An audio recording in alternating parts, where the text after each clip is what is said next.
Mr. Weinstein, I think you indicated you might have a fairly short cross-examination. Go ahead. All right, go ahead.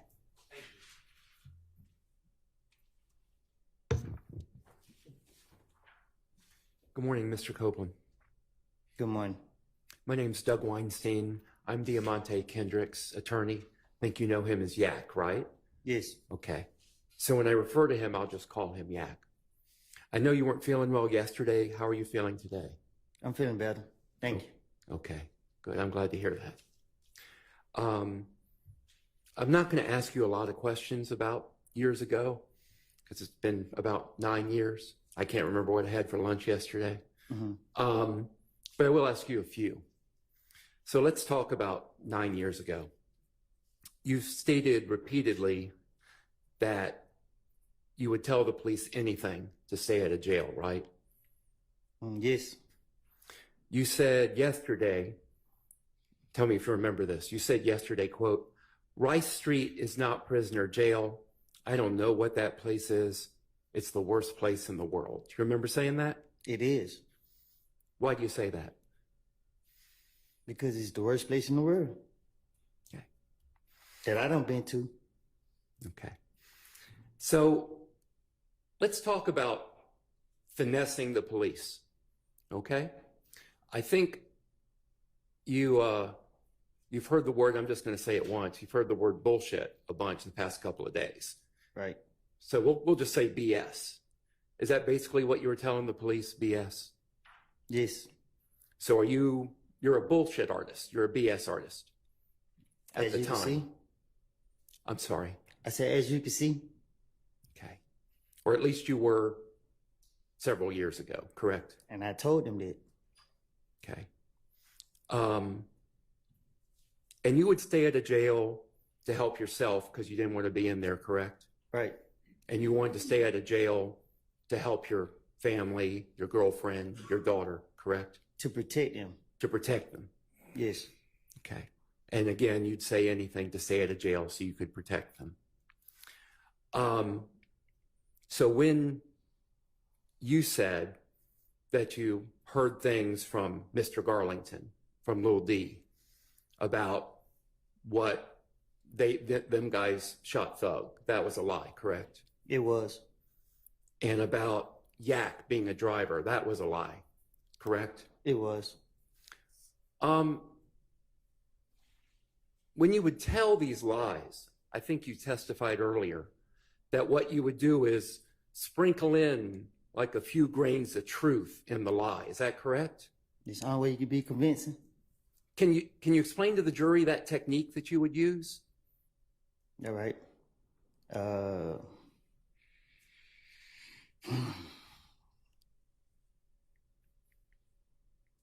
You hear stuff, you know what's true, and you know what's not true. So you take this right here and put it with that right there. And you would, have you finished your answer? Yeah. Okay. Which one, I'm going into details? Well, no, I think that's a good description. Unless you want to go into more detail, you're free to do that. I'm saying, I'm trying to get out of here, so I don't want to. Yeah, I don't want to keep you too much longer either. So, again, those things that you said were lies about Yak. The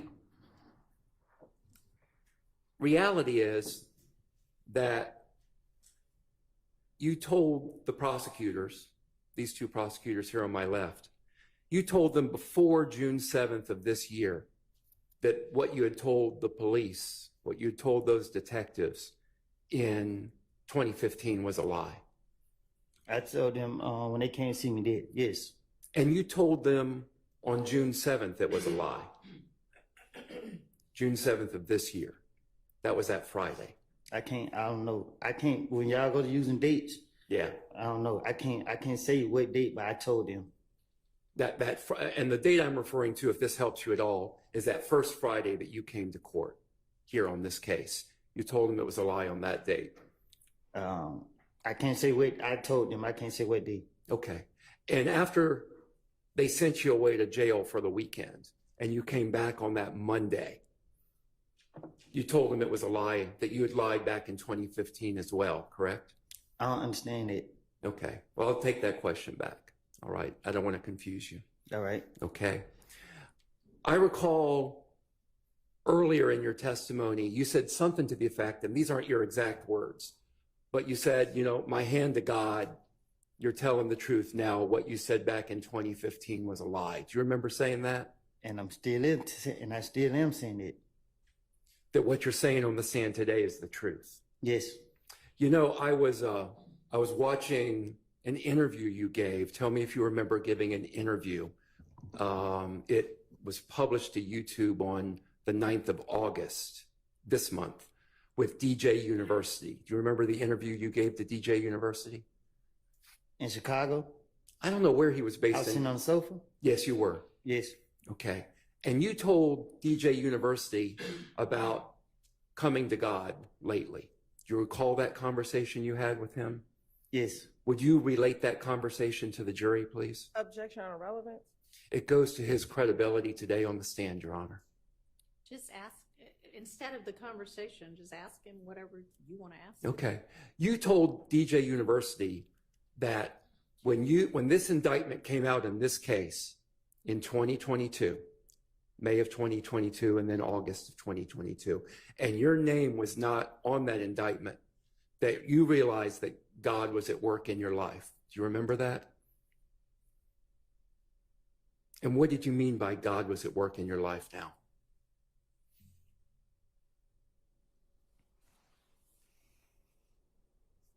Say it again. Yeah.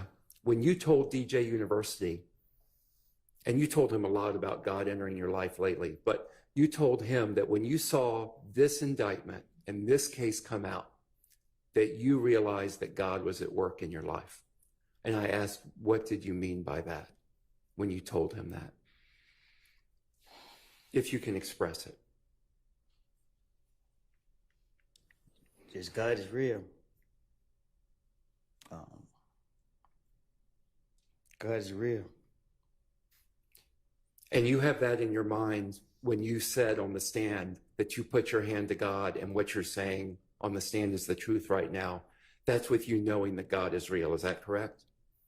Say that again. Yeah. That knowledge that you have, that belief that you have that God is real, you have that in your mind when you took the stand and you raised your hand up and you said, my hand to God, what you're saying now is the truth, and what you said in 2015 was a lie. Yes. That was with God in your mind, correct? It's in my heart, not my mind. Okay. So having told the prosecutors repeatedly that what you said in 2015 was a lie, did they tell you why they were still putting you on the stand today? Can you say that again? Sure. No, the short part. Okay. Did they tell you why they were putting you on the stand? Okay. Despite you having told them that what you said in 2015 was a lie. I don't know. Why they put me on the stand? Okay. Thank you. I don't have any further questions.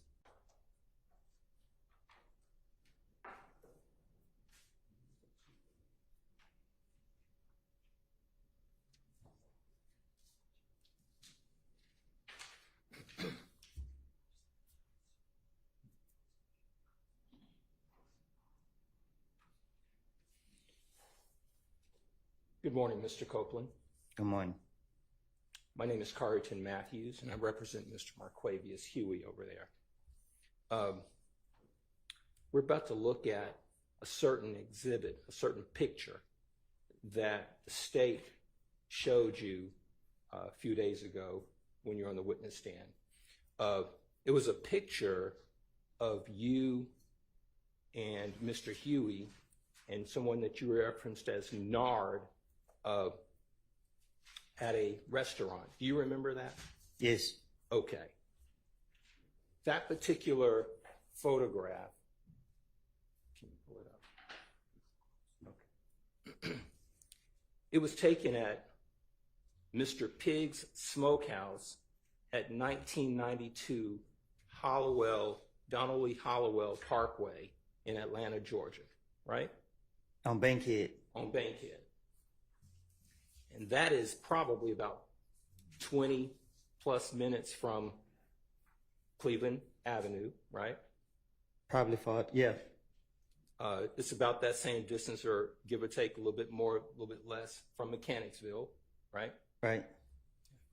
And it's a barbecue spot, right? Yeah, they sell barbecue food. When you all went to that barbecue spot, it was in broad daylight, right? Yes. Went there for some food, right? Yes.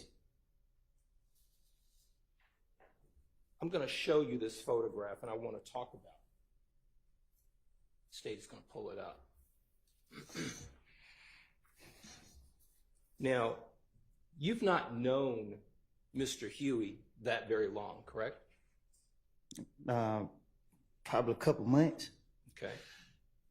And you were at this particular restaurant with Mr. Huey and Nard on this particular day. And in this photograph, I want to talk with you about it. In the photograph, someone wrote, you can tell us whether it was you, I am this. Do you see this photograph here? Yes, I see it. Okay. All right. Let's talk about it.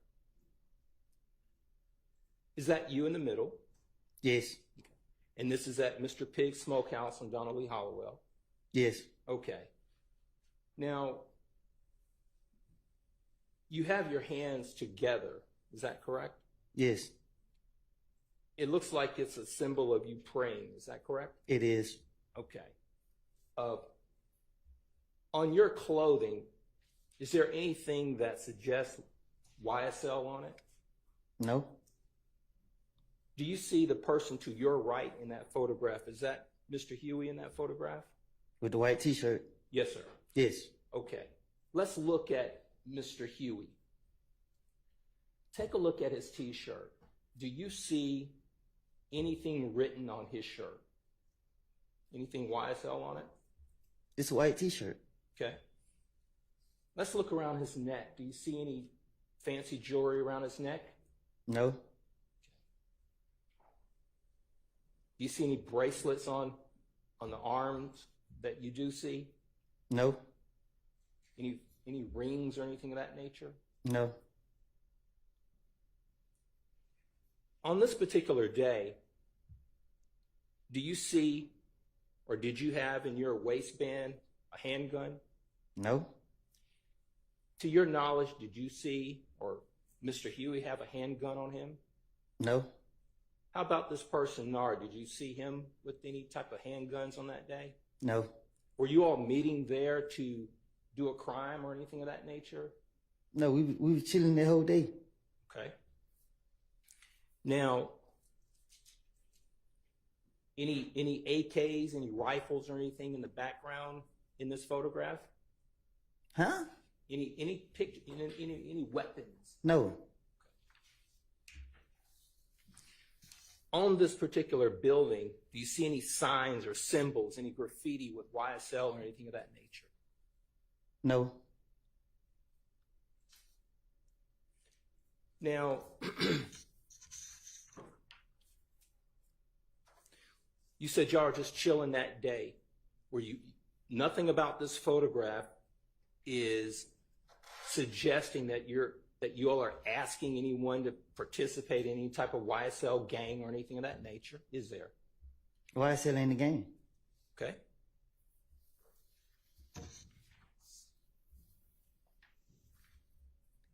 And I see on this particular photograph, it says, I am the streets, out now on all platforms. Tell this jury, what is I am the streets? The title of my music. Okay. So, and is this 725 Woody, that was your Instagram moniker at that time? But it was ran by my management team. Got you. And was this particular picture, was it kind of celebrating the release of your music? I think I was I don't know when this picture was posted, but I remember taking it, but that ain't no caption that I put on there. Okay. And tell the jury, when you had your hands together like that, what were you representing, or what was the message you were sending with your hands together like that? Peace.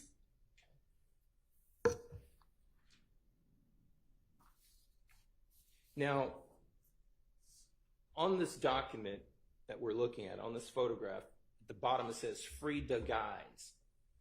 Can you tell the jury if you know what was that about, or what that represented? That we was incarcerated, or that at least one of us was incarcerated. Okay.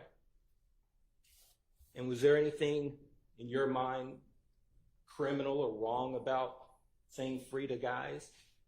Well, I don't know who posted it. So on my page, if there was posted on my page. Okay. It's not something you posted. I didn't have a phone in jail, so no. Okay.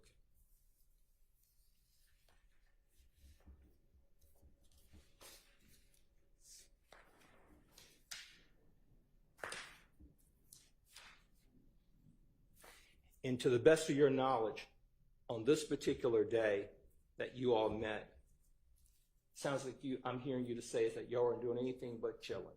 Right. Nothing more, nothing less. That's all we do. Not meeting up to commit any crimes. Never. I was doing the music, focus on the music. That was it. The clothing that you're wearing there, I notice here these particular jeans, and there's red on the jeans there. Is that the way those jeans are made? Yes. Does it represent anything to do with any type of gang or anything of that nature? No, that's how I bought them. It's a broken heart. A broken heart. On my pants lid, yeah. Gotcha. I actually still got the pants. Okay. And is it fair to say that you guys are relatively neatly dressed urban gear? I thought I was. Kind of fresh, right? That's what I thought. Okay.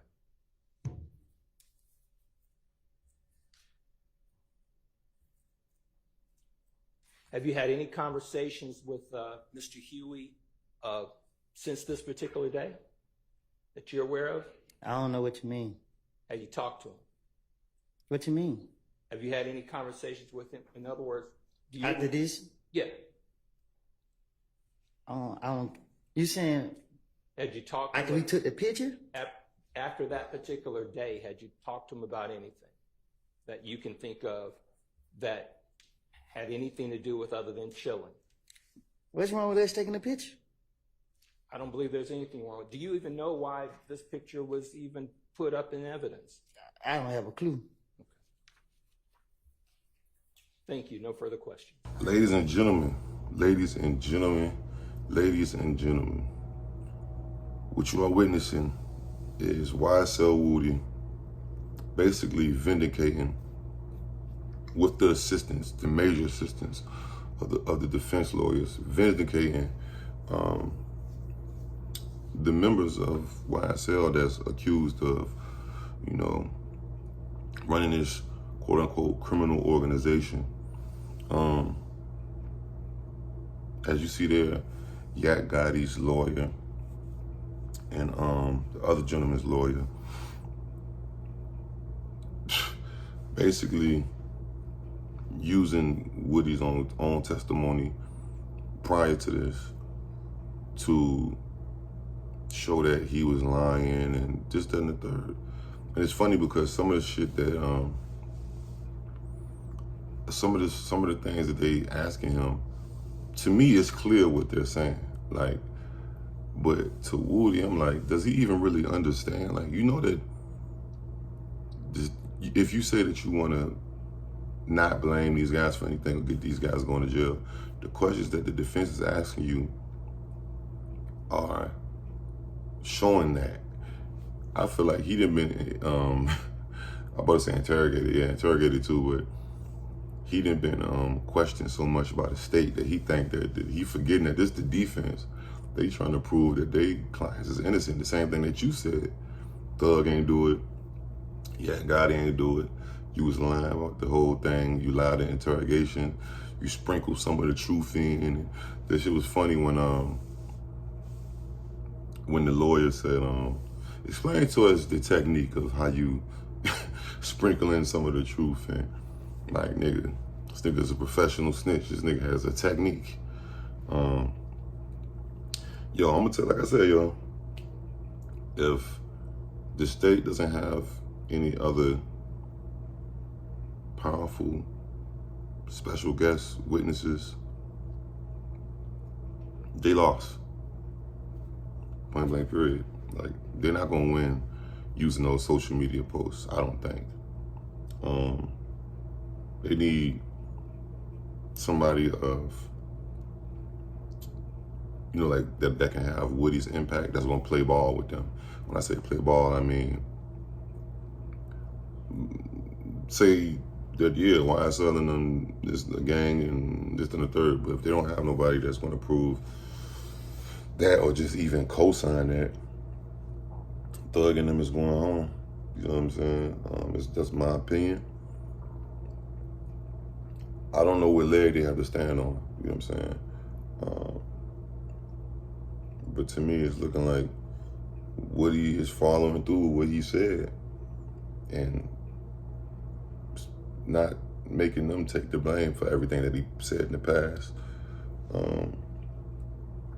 I still think Woody need to get the fuck out of Georgia when this is all said and done, because yeah, he done too much.